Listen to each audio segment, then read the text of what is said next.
Alrighty then, let's start research for the episode.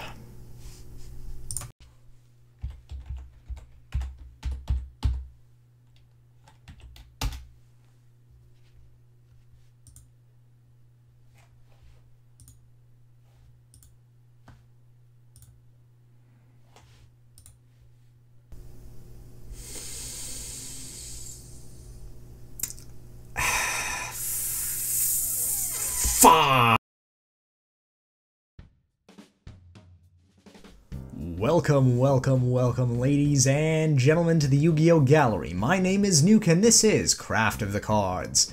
This is a series fundamentally focused on grading the art of Yu-Gi-Oh! Cards, looking at the aesthetics of the art, how it syncs up to the effect, and how it relates to the card's name. We grade the cards out of 10, with 10 being an artistic masterpiece, and 1 being a waste of cardboard and man-hours. This time we'll be looking at one of my favorite archetypes, aesthetics and theme-wise, the Noble Knights. These cards are all based on the Arthurian legend, and all have Welsh names that were originally associated with the characters before they were anglicized and subsequently what's the word for that? Francization. Whatever. The names became French as well. But before we can dive into the archetype as a whole, we really do need to look at the history of the myths of King Arthur, considering that there is no one historical grand source for them. In fact, it's actually a long history of adaptation and change by various authors over the years. So it starts off with Welsh legends, which were eventually adapted by Geoffrey of Monmouth into the Matter of Britain, the Historia Regnum Britanniae, which was eventually adopted by French writers into the Vulgate cycle, which is what is known as the Lancelot Grail cycle, which ended up incorporating a lot of other things into it. It, generally speaking, featured Merlin pretty heavily. It introduced the Lancelot-Guinevere side plot, which was eventually adapted further into what is known as the post-Vulgate cycle, which was the Lancelot Grail cycle. The affair between Lancelot and Guinevere was toned down, stuff from the Prose Tristain was added, and eventually we have the last real big authoritative work of Arthurian legend that we still respect by Thomas Malory, which was the famous La Morte d'Arthur.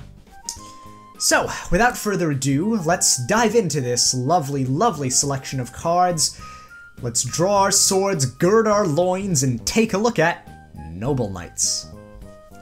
The first card is Lady of the Lake, and while watery bince loving swords at people is no system of government, in fact, if she looks this good, you might want to give it a shot.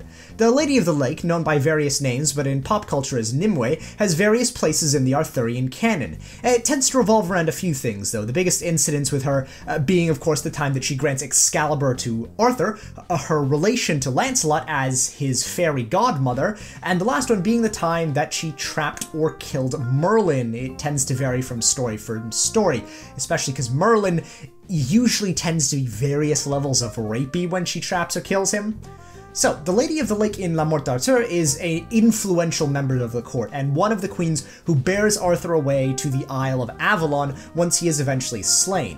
In any case, the art this time looks really, really good. The whole card emphasizes her role as the distributor of Excalibur. She's cradling it tightly in her hand as she rises from the lake. Her hair whips around as this mystical wind.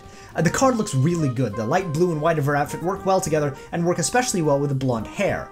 I like the inclusion of Excalibur as well. It really does tend to highlight that bit of the art, and beyond that, the background is excellent. The lake is so pure, and the ripples coming out from it, and the suggestion of mountains in the background is really nice, and the light motes in and around the lake help to end to this layer of ethereality and magical power. The only quibble I really have is with the effect. It's great for playability, and I like how it allows you to get out Artorias, but I would have liked to see an effect that also got a Noble Arms out of your deck. It does get an 7 out of 10, though. It is a genuinely excellent card with really good art, a good background, and a pretty decent effect.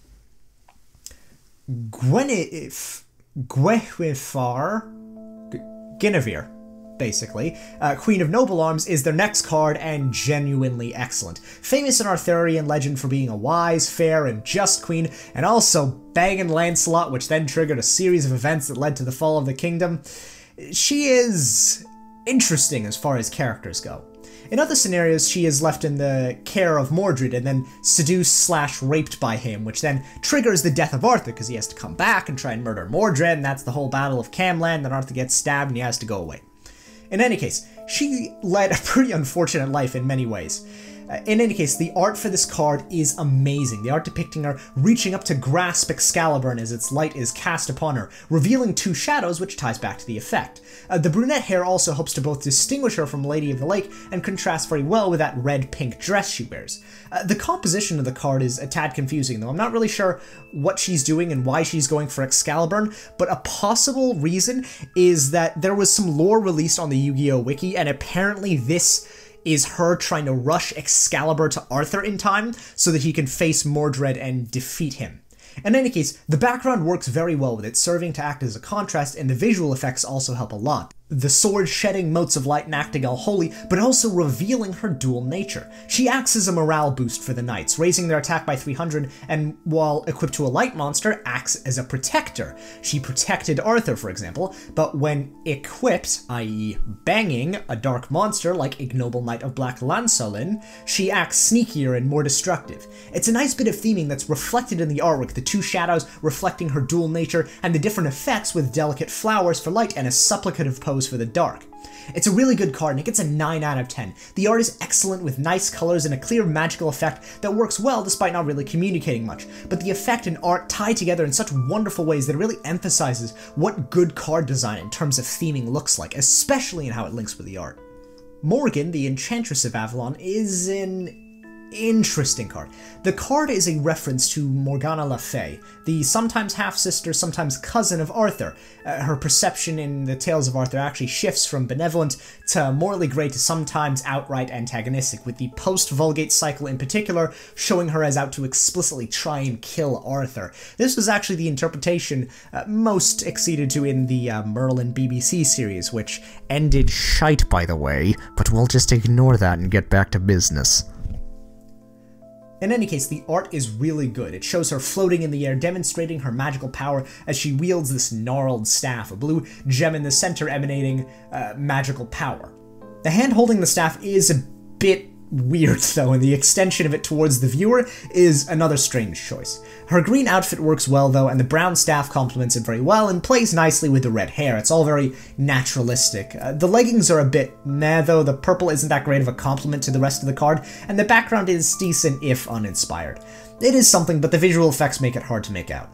The twin swords at the front are actually a nice touch given the effect, but otherwise don't really do much to help the card art-wise that much. The effect itself, though, is somewhat mediocre, acting as a negate hand trap in exchange for a Noble Arms equip.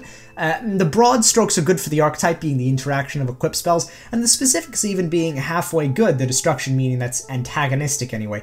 It gets a 5 out of 10. There are some issues with the card, but it is good overall.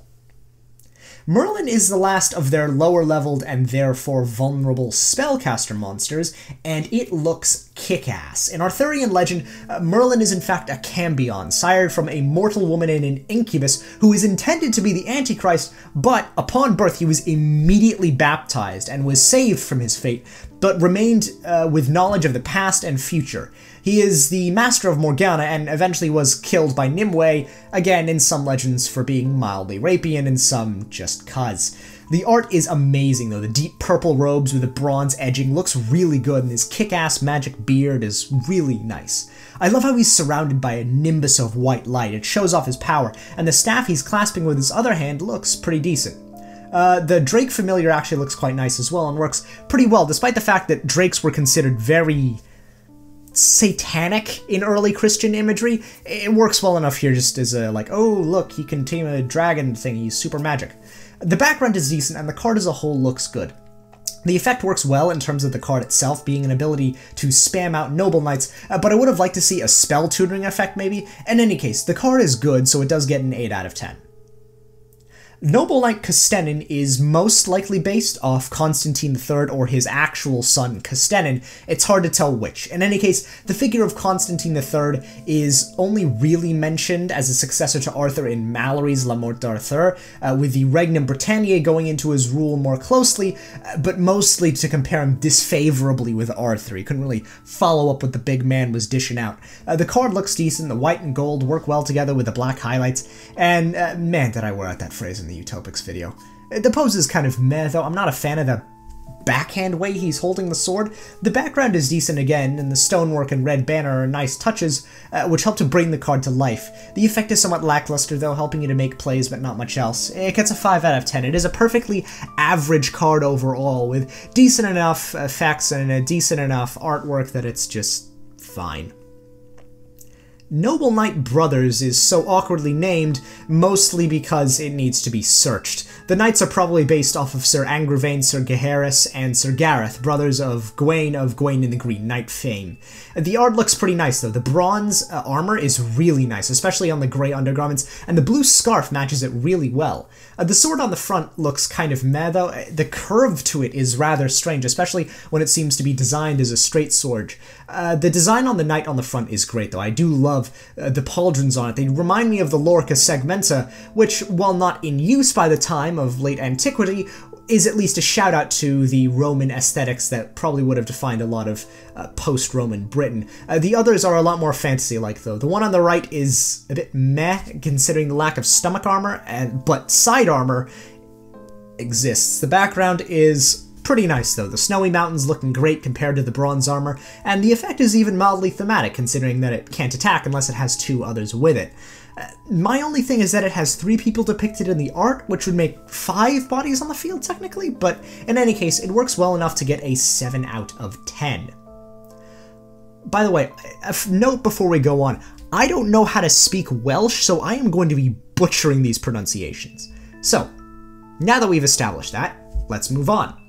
Noble Knight Gwalchavad is based, of course, on Sir Galahad, the holiest of the knights and the one who successfully found the Holy Grail, and eventually died after meeting Joseph of Arimathea.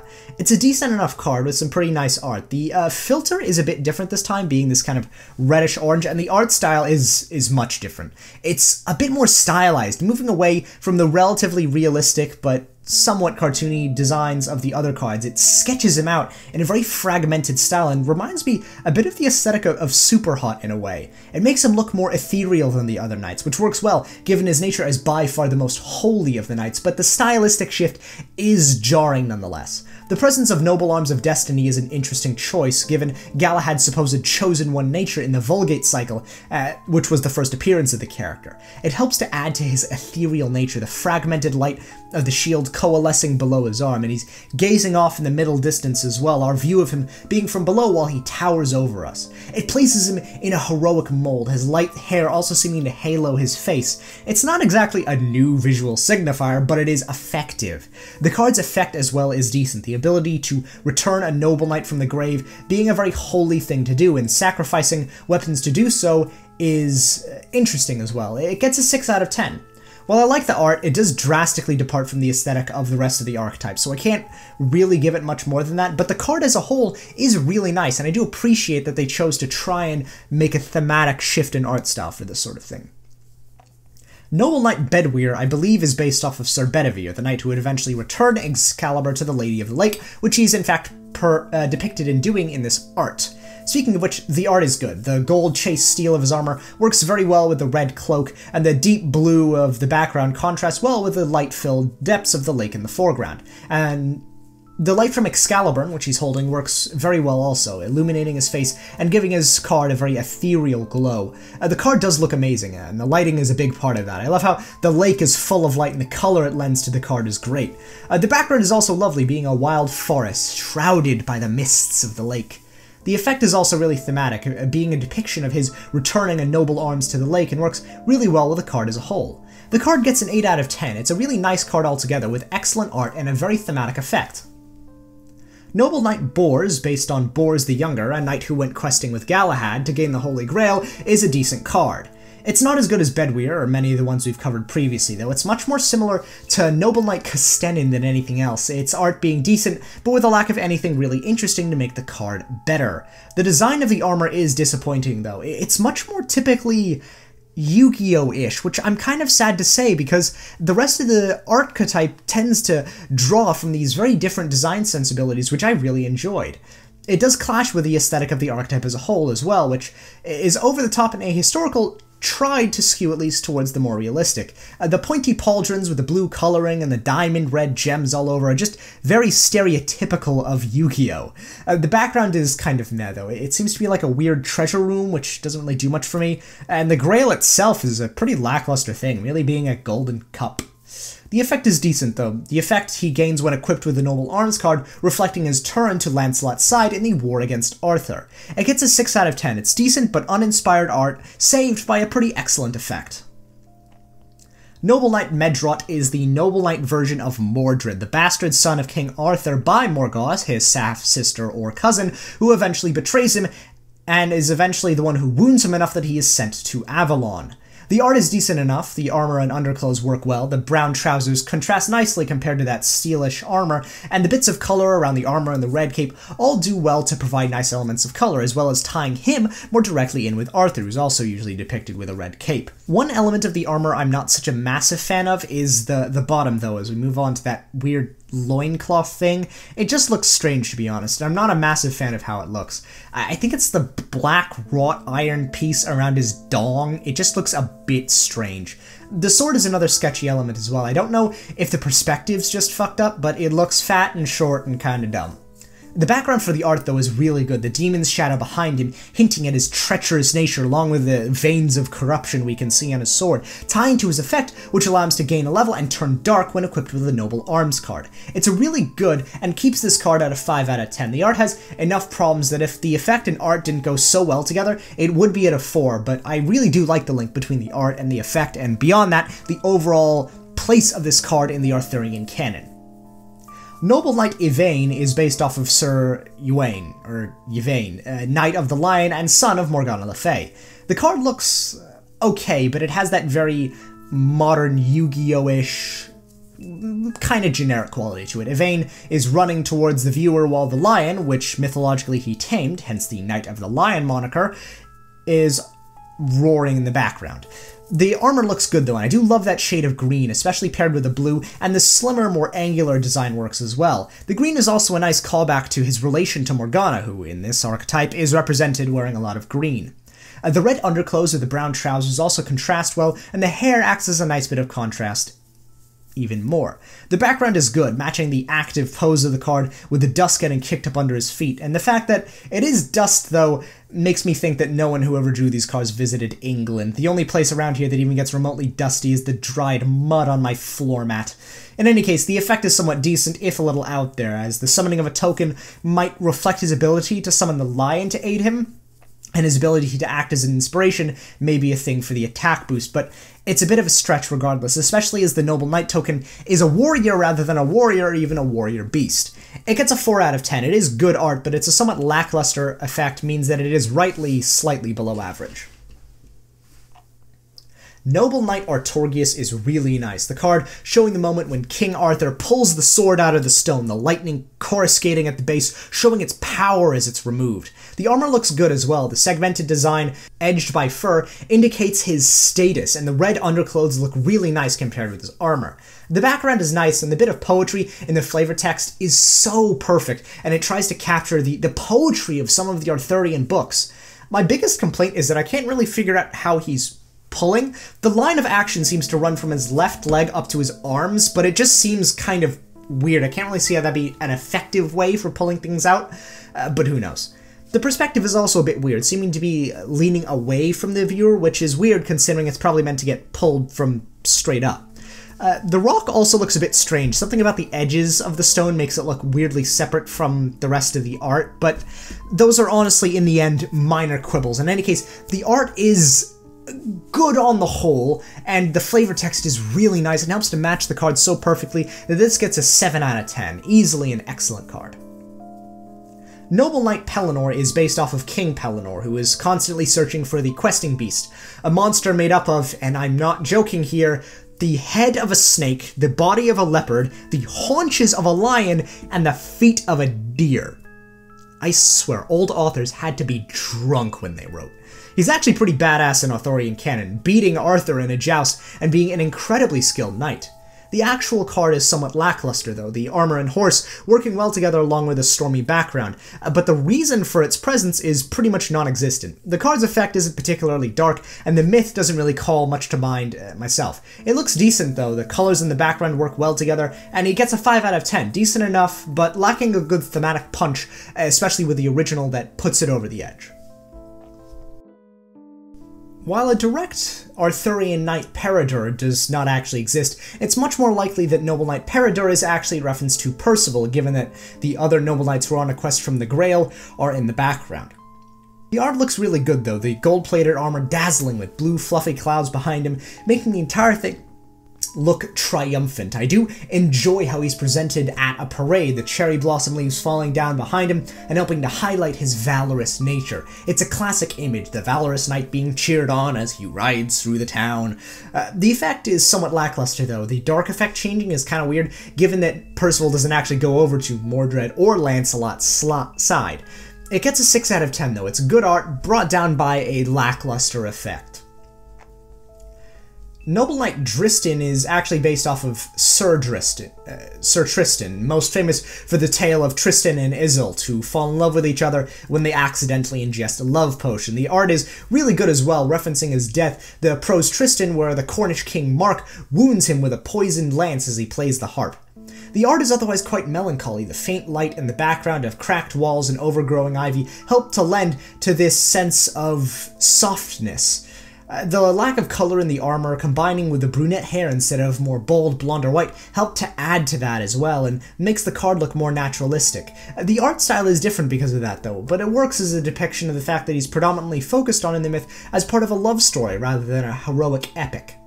The effect is somewhat lackluster though, the protection effect is kind of strange, and the destruction seems fairly standard, but it is also kind of weird, so it gets a 5 out of 10. It has some really good art, but a lackluster thematic effect means that it gets less of a grade than it otherwise would. Noble Knight Gawain looks faintly stupid. Based on Arthur's nephew Sir Gawain, known for his courtesy, the art honestly makes him look kinda constipated. Honestly, whoever drew this art needs to remind themselves about how facial proportions work, because he looks like he's all scrunched up trying to pinch off a meaty one there. It looks honestly so dumb, the po-faced seriousness of it all, making it more comedic than anything else. It's a shame because the rest of the card is actually pretty good. The armor and background all look fantastic, and the blue scarf sets off the golden armor in a really nice way. The way it's framed is also really nice, the sword's catching of the light in the sun and making the entire card seem much more heroic. The effect is weird, but it syncs up with Noble Knight Artorius, so I give it props for that given the relation. The thing about the art that gets me the most though is the eyes and how close together they are. It just looks weird. It gets a 4 out of 10. The art is almost entirely ruined by his stupid looking box head, but his other elements of the art help to elevate it just a little bit. Noble Knight Ector is based off of Sir Ector or Lancelot's cousin, Sir Hector de Marie. It's probably the latter, considering that the background shows the ghost of ignoble Knight Lancelin. The art is really good though, helping to emphasize the dark nature of being related to Lancelot, the art casting the armor in shadow, the rocky cracks separated from the naturalistic background that show up in other cards. The red possession eye he has going on though is also nice. The background art being set at night with the stars behind him is also a good touch.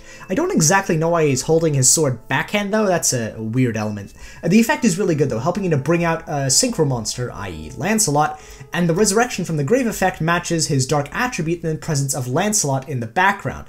The effect might also be a reference to the fact that Lancelot eventually possesses Ector later in the story and ends up using him as a method of killing Bedwyr as he tries to throw the Excalibur back into the lake. The card is really good though and gets a 7 out of 10. It's really nice art matched with an excellent effect, which means that it gets a very high grade indeed. Ignoble Knight of Black Lancelin is based off of Lancelot du Lac, famous knight of Arthurian legend. Most famous for involvement in the Lancelot-Guinevere-Arthur love triangle, he was also famous for many other deeds, being Arthur's closest friends and one of the foremost knights of the realm. Makes it a bit more dickish that he banged Arthur's wife, but hey. The art style is similar to Noble Knight Gwalchad, which makes sense given that Lancelot is his dad. It looks really good though, the rougher art style helping to lend to a sense of unreality and the darkness that ties in with his nature. I do love how his name matches with his actions in the story. The affair with Guinevere is meant to symbolize folly and humor, error bringing down someone who is so good and near perfect, and the ignoble knight part therefore makes sense. I do love the cloak in the art, the whirlwind, the black smoke rising off of it looks really good, and the armor and the sword both look great as well, especially as the sword casts a bar of light across the top of the art. The effect is also excellent, the lake in the back being a reference to his origins as the Knight of the Lake. The effect is also decent, tying him to Arthur and maybe referencing the quest with the Grail with the fetching of Noble Arms card. It gets a 7 out of 10, a really nice card overall, matched with an excellent... Ignoble Knight of High Lancelin is an upgraded version of Lancelot, a possible reference to him crowning himself king in France. The art is really good. The red lines throughout the artwork make him look like a reflection of Sacred Noble Knight of King Castellan, who will show up next, and Artorgius. It has an aggressive pose with it seeming to rush towards the viewer, and the dark energies boiling off of him just looks amazing. He's holding Aphrodite and Excalibur in this, which makes sense, the first one being his sword from myth, and the second one representing his usurpation of Arthur in that he banged Arthur's wife. The background actually works, the dark energy is looking really cool. The effect is kind of meh, but it's decent enough, so it at least gets a 6 out of 10. Sacred Noble Knight of King Castellan seems to be related to Noble Knight Castellan, especially in terms of how he theoretically succeeds Arthur. It's a bit weird, the glowing lines on his armor are a tad strange, but it does match with how Artorgius is eventually presented, and the gold and blue do actually work well together. It reflects his new kingly status, and I like how he's gesturing with it, seeming to try and repair a shattered kingdom. And the red cape helps as well, being a reflection of how he succeeds Arthur, adding in a lot of color to the card, and the throne room background is genuinely excellent. I like the effect as well, it has a decent level of thematic relevance, returning cards to the hand being an exile of knights opposed to Arthur, and his death heralding return of the true king, which is really nice as well. It gets a 7 out of 10, it's a really nice card overall and is really, really good. Artorgius, King of Noble Knights, is an upgraded version of Artorgius, showing him finally as king, holding a version of Noble Arms Caliburn, the glowing blue lights running through it and the armor showing his opposition to Lancelin. The card looks good, the fur edging over much of the armor is nice and a continuation off of Noble Knight Artorgius, and the red cloak, as ever, looks excellent. The background with the rough grey and black looks really good, and Gawain showing up as well being a nice thing to show, especially in terms of his relation to him. The effect is really good, showing his mastery of the noble arms, and it's a nice card overall and gets an 8 out of 10. It's really nice art, and a good effect means that it gets well above average. There is also a difference in the art between the Japanese and Western version, though the reason for this censoring is possibly the most hilarious yet. The difference between the Japanese and the American, or NA art, is literally just a line of blue down its crotch plate, which apparently so terrified the NA people with thoughts of angry mothers raving about how it looked like a light-up dildo that they decided to remove it for the eventual American release of the card. It doesn't change the rating over much though, so the rating remains the same for both of them.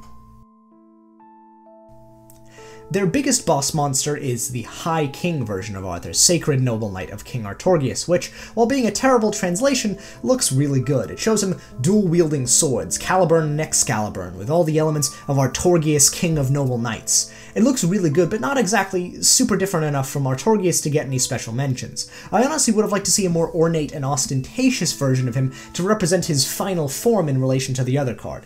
The effect is also similar, but it destroys monster instead of background in order to complete the set, with original Artorgius destroying back row, and this one kind of completing the cycle. It gets a 7 out of 10 though, knocked down 1 point for being perhaps a bit too derivative of Artorgius in the first place. Their last monster is Isolde, Two Tales of Noble Knights, the only card to ever really see competitive play, and definitely not part of the archetype. But it's generic, which means that of course it was going to see play at some point. The card is excellent, representing the two Isolts of the Isolts and Tristane cycle.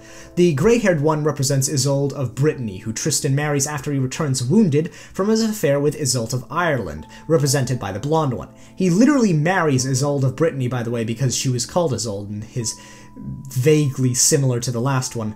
The tale ends, though, when he gets poisoned, and only Isolde of Ireland can cure him. He sends dudes to get her, and tells them to fly white sails if she's returning, and black sails if she isn't, and when they come back with white sails, he sends his wife to go look, because he's super sick at the time, because he was wounded, and in a fit of jealousy, she tells them that they are in fact black sails, and he dies of shock. It's derivative of the tale of Theseus and Aegeus, but it works. The card represents it really well, Isolde of Brittany being characterized as a bit of a frigid bitch, with barren branches covered in snow, and the black flag in the background representing the black sail she told Tristan about. The second Isolde is spring-filled and full of hope, characterized by a vibrant red dress and blonde hair, fiery light and warmth with a spring-colored background, the tree in Isolde of Brittany's side mirrored with leaves, while the white flag in the background is indicative of the white sail. I really love the art for this, and the effect is decent as well, but its genericness means that it fails slightly. On the strength of its art alone, though, and by virtue of the effect being decent, it gets an 8 out of 10. Noble Arms Aphroditer is based off of Arondite, Lancelot's sword. As a side note, I really hate that when I looked for this, the first result I got was Fate, and the second was whatever the hell Sonic and the Black Knight is. The card looks good, though, the portrait of the sword thrust into the stone mirroring the sword that Arthur pulled, but the heart shape around it representing the fact that it will eventually be one of the things that brings Arthur's downfall, especially considering that in this version of the Arthurian myth, Lancelot seems to be much more involved than Mordred is. The card looks good, the portrait of the sword thrust into the stone is melancholy, especially the lonely sword here over the devastation that Lancelot's betrayal wroughts, the destroyed remnants of the kingdom in the background as the moon shines down with this harsh light. The hilt of the sword is a bit crap, though. It looks kind of over-designed and like some really bad LARPing fantasy bullshit sword. The effect is kind of meh. It seems to destroy stuff in order to make battle better, but it reduces attack in the meantime. It doesn't have much thematic significance, so the card as a whole gets a 4 out of 10. Decent enough overall, but lacks any great thematic significance. Noble Arms Caliburn and Excalibur actually do represent the same sword. Caliburn is actually the initial translation of the Welsh sword name, and Excalibur is the French translation of the Latin translation. The card is pretty awesome, though. The green background works very well with the blue, steel, and gold of the sword. The simplicity of the design is great as well, the triangular hilt and simple blade with blue lines running down it. It's really nice, and I like how it looks a lot. The background is decent, the green forest and lake behind it sending off bits of mist, helping to make it seem more solitary and important, with a card right in the center of the thing helping to emphasize its nature as Arthur's signature sword. The effect is also really good. The thematic effect of boosting the attack while restoring life is based off of Excalibur's scabbard, with the ability to never lose blood as long as you held it. The card is actually a 9 out of 10. It's a great card altogether, a good effect, and an excellent bit of art, which means that this is a really strong one. Noble Arms Clarent is a really awesome card, as well as thematically. In some readings, Excalibur and the legendary Sword in the Stone are separate items, whereas in the prose Merlin, actually they are one and the same. In the accounts where the Sword of the Stone is different, it is usually attributed as being Clarent. It is a mostly ceremonial sword used for knights and other duties. It's meant to be something used for knightings and other ceremonial duties which represent its fact that it gave him ownership over all Britain. The only time Clarent is really used in battle is when it is used by Mordred, shown by Medrot in the art, to kill Arthur in the Battle of Camlan. The art actually represents this super well, Noble Knight Medrot taking up the sword as black corruption runs in veiny trickles down its side. The art is good enough, especially with the hair shadowing Mordred's eyes, showing his trepidation at stealing Arthur's sword and rising up against him. And I like that the background is something rather than just a generic blob. The effect is also a mirror of this, though, taking life points instead of Caliburn, and the effect to re-equip itself also mirrors how Mordred stole it from Arthur. It's a really nice callback to that, and therefore it gets an 8 out of 10. Noble Arms Excalibur is really good. Based off of Excalibur, the art depicts the sword itself floating over the lake, with the sword's design being a blue and red lightstick over steel and gold affair, with a tuning fork end. It's a bit strange, it does stray into a bit more of a Japanese fantasy cliche than I really enjoy, but the lighting effect is actually really nice, representing its ownership by both Lansalin and Artorgius. The hilt is kind of meh though, it looks like a cheap toy really, and the lights running down the sword, yeah, they represent the two wielders of Excalibur, red representing Lancelot and blue Arthur, even though the myths never really show Lancelot using Excalibur, it shows up a lot in this one, so we're just gonna deal with it. The background is nice, the lake representing the origin of the sword itself, and the effect is the real winner here though, the targeting protection being a reference to the scabbard protecting its wielder, and the second effect allowing it to special out an Exceeds monster from the deck, showing Arthur's evolution as a knight into a king as he grows in power and nobility. It is great though, and it gets a 7 out of 10, prevented from getting a higher grade by virtue of the art's minor issues. Noble Arms of Destiny is the equip card and represents Noble Knight Gwalchad's weapon, being a reference to his first sword, which was also pulled from a stone because all old writers stole ideas from each other because intellectual property rights weren't a thing yet. It also nicely represents the inscription at the base of the stone in the original document, being, "Never shall a man take me hence, but only he by whose side I ought to hang, and he shall be the best knight in the world." The art style matches this, it's sketchier, rougher art style, matching well with the card who it eventually comes to. It looks good though, the heavy orange tones throughout the card help the silver of the weapons to stand out, and the dark greens of the trees in the background are a really nice touch. It's picturesque and kind of helps to emphasize the idealism inherent in the Noble Knights, and Galahad in particular. I will say though that the hilt for the card, the sword, looks kind of fat, and I'm not the huge fan of how it ends up looking here, but that is an incredibly minor issue. The effect is only decent though, allowing invulnerability to an extent and preventing a monster from ending before a truly apocalyptic event like Raigeki or some other non-targeting removal. It's pretty good though and gets an 8 out of 10. It's got good art and a decent enough effect, so it's pretty highly rated. The sword that Noble Arms Galantin is based off of wasn't actually in a stone, proving that the one thing more original than writers are Yu-Gi-Oh! Artists.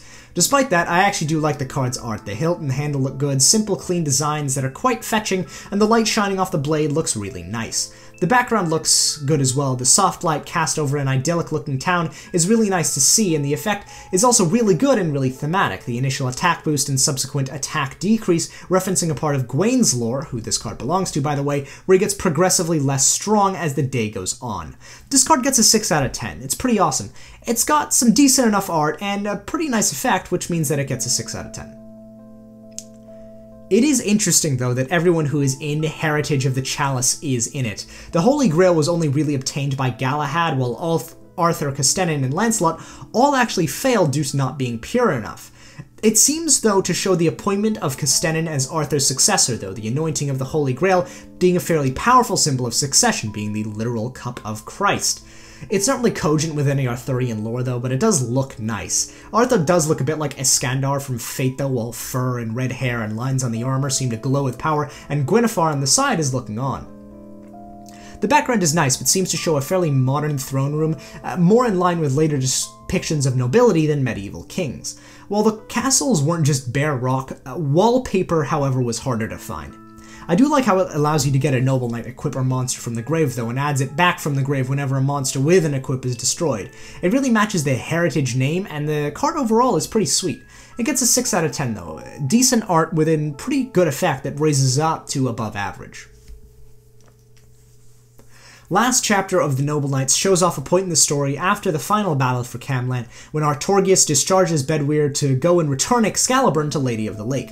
The art that looks really good, the water effects for Lady of the Lake really are on point this time, and the entire thing is just great, the glow in the water and her hair flying all over the place with magical power.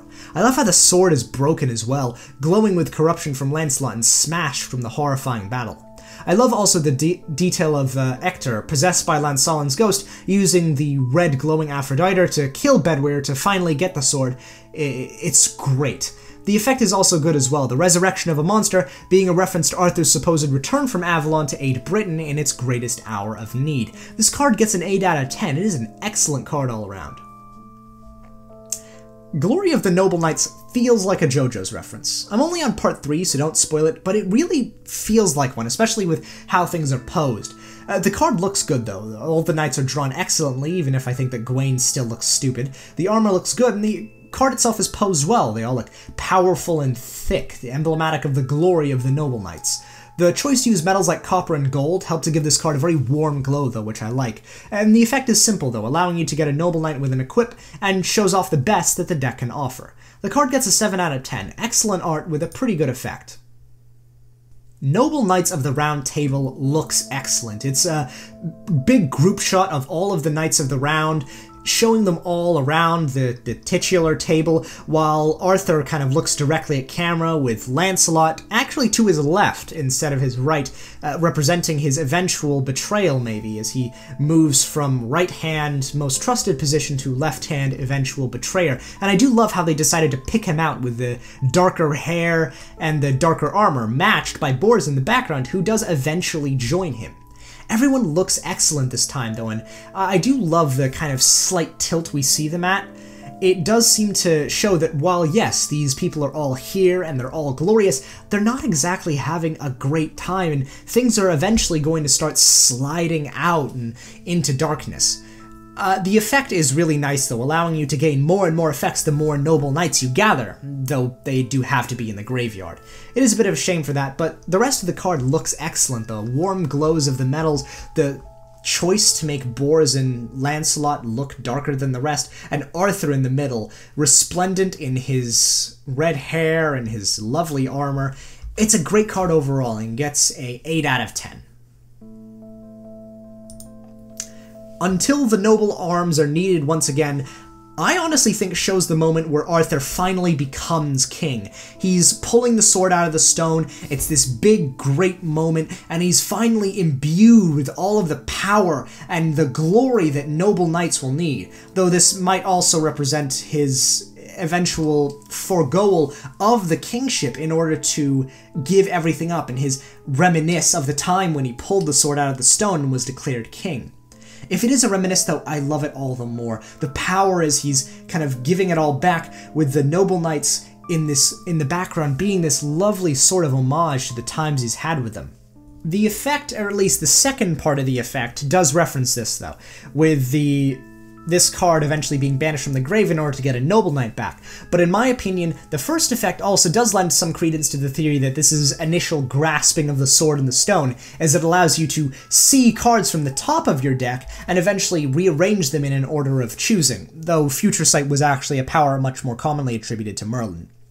The card is good, though, and it does get I'd say a 7 out of 10. It does have mixed messaging that may muddy up the card somewhat, but it looks great and the effects can work either way, which means it is just a generally excellent card.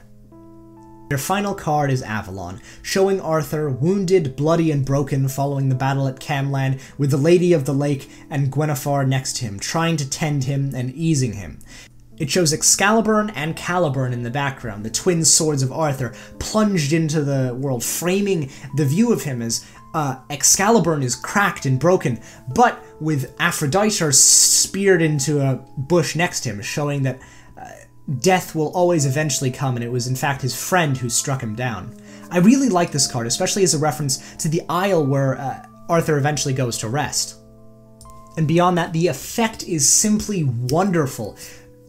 Targeting 5 Noble Knights in your graveyard, at least 1 Artorias and 1 Lancelin, banishing the targets, and if you do, nuking the field. It's perfect, showing the end of an era, with Lancelot and Arthur finally taking each other out and ending the era of the Noble Knights altogether. It's a great card, and for that, it gets a 9 out of 10. This is an excellent card with some amazing theming, really good art, and an excellent effect, though I would have maybe liked to see an extra thing which returns a Noble Knight from your grave as well, considering that's supposed to be what Arthur does when Britain's really gone up the shitter.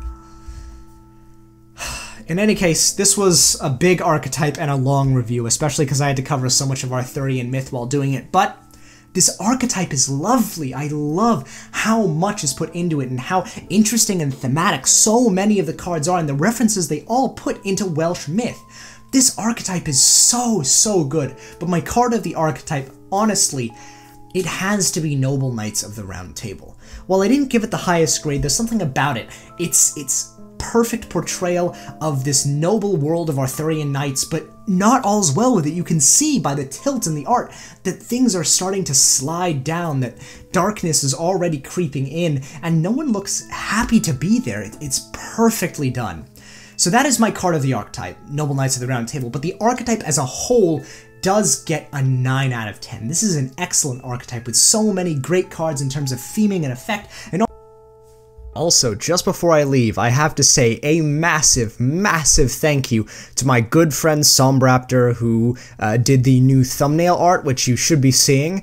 Thank you so much for all the work you've done, and it looks great. And beyond that, his DeviantArt will be in the description below. Check him out, he's awesome. This is Nuke, signing out. Have a good one, everybody.